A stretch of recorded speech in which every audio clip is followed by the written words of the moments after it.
네, 300억 원에 가까운 뇌물수수 혐의 등을 받고 있는 박근혜 전 대통령에 대한 구속 전 피의자 신문이 내일 열립니다. 법원은 박 전 대통령이 구속 전 피의자 신문이 끝나고 대기할 장소를 고심하고 있는 분위기입니다. 현장에 나가는 취재기자 연결해보죠. 최두희 기자. 네, 서울중앙지검에 나와 있습니다.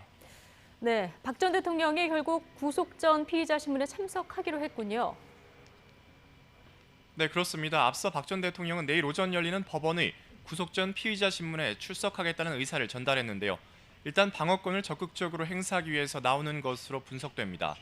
보통 혐의를 인정하거나 구속이 확실하다고 예상할 때 구속 전 피의자 신문에 나오지 않는데 박 전 대통령이 내일 신문에 불출석하면서까지 혐의를 인정한다는 오해를 살 필요가 없다는 겁니다.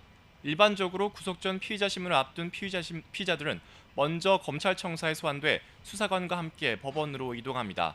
하지만 박 전 대통령은 경호 문제로 검찰에 들르지 않고 서울 삼성동 자택에서 법원으로 바로 이동할 가능성이 큽니다. 박 전 대통령의 경우 서울중앙지법 4번 출입구를 통해 구속 전 피의자 신문이 열리는 서관 321호 법정까지 들어갈 것으로 보입니다. 구속 전 피의자 신문이 끝난 뒤에 박 전 대통령이 어느 곳에서 기다릴지는 법원이 결정합니다. 이와 관련해 법원과 청와대 경호실은 박 전 대통령의 이동 경로 등을 협의하고 있는데요. 아직 대기 장소는 정해지지 않았습니다.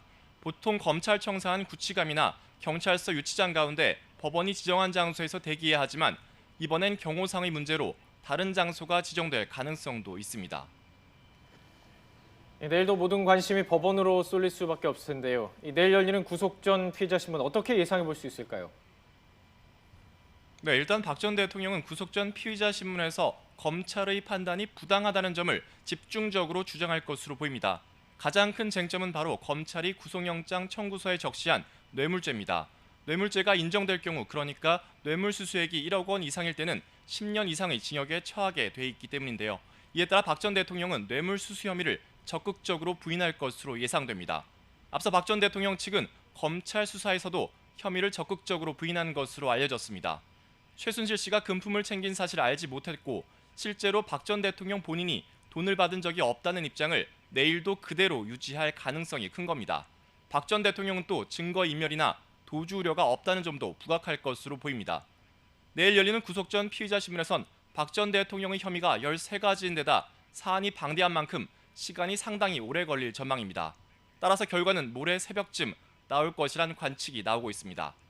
만약 구속영장이 발부되면 박 전 대통령은 서울구치소로 압송되고 기각되면 일단 집으로 돌아간 뒤 불구속 상태에서 재판을 받게 됩니다. 지금까지 서울중앙지검에서 YTN 최두입니다.